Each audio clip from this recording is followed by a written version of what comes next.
Olá, pessoal, tudo bem? Vamos conversar um pouquinho agora sobre mistura rápida. Importante a gente entender primeiro o que é a mistura rápida. A unidade de mistura rápida é uma operação que acontece dentro das estações de tratamento destinada a dispersar produtos químicos na água a ser tratada, em particular para o processo de coagulação. Segundo a NBR 12.216, as condições para a gente ter gradiente de velocidade e tempo de mistura tem que ser determinada por ensaios de laboratório. Quando não é possível, a gente utiliza alguns valores de referência. Para coagulantes metálicos, a gente usa gradientes de velocidade entre 700 e 1100 e tempos de mistura inferior a 5 segundos. Para coagulantes do tipo polieletrolitos, a gente obedece às recomendações do fabricante. Os dispositivos que a gente usa para poder fazer a mistura rápida podem ser de qualquer natureza, desde que eu consiga produzir a agitação. Então, é comum que eu faça um trecho ou seção de canal, que eu produza uma perda de carga compatível com as condições desejadas em termos de gradiente e tempo de mistura. Posso usar difusores que produzam jatos da solução, aplicando dentro da água. Posso usar agitadores mecanizados, com um motor que vai fazer essa agitação. E posso fazer essa dispersão na entrada de bombas centrífugas, que também vai fazer a dispersão. Uma unidade de mistura rápida muito comum é o medidor Pacho, a calha Pacho.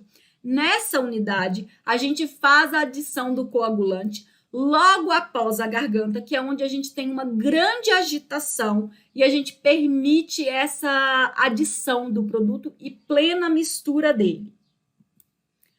Como é que funciona o coagulante? Eu vou dar exemplo do coagulante aqui, o sulfato de alumínio, que é bastante comum. Então, o sulfato de alumínio, ele primeiro é lançado na água, como a gente viu aqui no desenho, no caso do calha-pacho, nesse ponto. A gente vai fazer esse lançamento e homogeneização, e quando ele entra em contato com a água, ele hidrolisa. Ele hidrolisando, a gente vai ter formado 2 cátions de Al3 e 3 ânions de SO-2.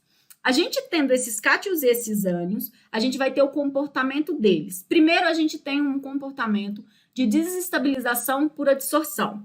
Então, o sulfato de alumínio lançado na água, o local de agitação intensa, pequeno tempo de detenção, lembra, 5 segundos, eu vou ter o pH adequado, esse meio adequado, os meus cátions de alumínio, eles vão ser absorvidos pelos coloides, que são aquelas partículas que não têm peso suficiente para afundar, mas também não são leves suficientes para boiarem. Eles vão interagir, sendo absorvidos por eles, as cargas negativas dos coloides são neutralizadas e assim eu consigo aproximar um coloide do outro. Porque antes esses 2 coloides eram negativos, eles ficavam se repulsando, um repulsava o outro. Quando eu tiro essa carga pela adsorção do cátion, eu consigo que eles se aproximem e formem flocos. Outra situação que acontece é a desestabilização por varredura. Então, em uma dosagem de sulfato de alumínio alta, tempo de detenção longo, que eu normalmente consigo na próxima unidade, a unidade de floculação, eu vou formar um gel de hidróxido, que é insolúvel, e ao agitar ele na água, ele atrai os coloides, e como ele tem carga positiva, ele vai varrendo os coloides e formando os meus flocos, pela junção entre o gel de hidróxido de alumínio e os coloides que estão como negativo. Essas são basicamente as funções que eu tenho do meu coagulante. O exemplo do sulfato de alumínio é bastante interessante porque ele é amplamente empregado. Vamos entender como é que a gente dimensiona uma unidade de mistura rápida? Então, ainda usando a nossa Gotham City, evitando os problemas de saneamento por lá, a gente vai determinar uma calha-pacho para atender essa comunidade. A gente vai fazer primeiro o dimensionamento da garganta. Se a gente tem o tamanho dessa garganta, por proporção, como essa unidade é pré-moldada, eu consigo saber todas as outras dimensões. Então, eu vou começar dimensionando o W. Para mim dimensionar o W, eu vou usar a fórmula que fala que o meu gradiente de agitação é igual a 1000, que é uma constante, vezes a vazão, elevado a 0,30, dividido pela garganta a 1,2. Qual vazão que eu vou usar aqui? Se eu estiver buscando o W, eu vou considerar a vazão final de plano em metros cúbicos por segundo.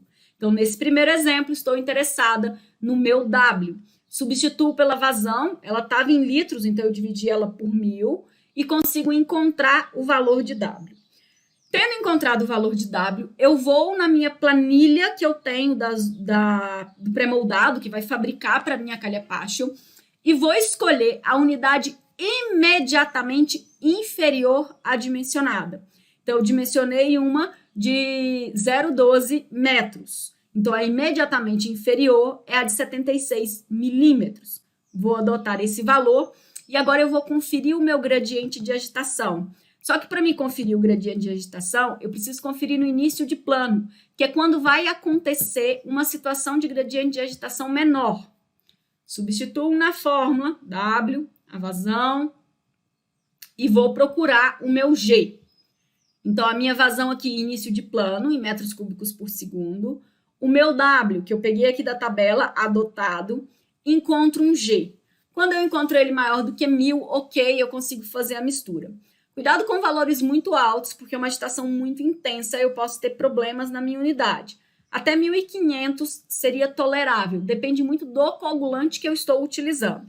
Como o exercício não especifica qual coagulante vai ser utilizado, até 1500, ok. Agora eu preciso conferir se, além do gradiente de agitação, eu tenho capacidade física de transportar essa água. Então, eu vou conferir a lâmina d'água no final de plano. Aqui na planta, a gente vê que a lâmina d'água é dada por E. Escolhemos uma calha Paschel de 3, então o E máximo que eu consigo transportar são 45 centímetros. Vou substituir vazão Q1, final de plano porque é quando passa a maior altura, né, a maior vazão. Aqui eu preciso transformar ela em metro cúbico por hora. Substitui Q1, final de plano, por hora.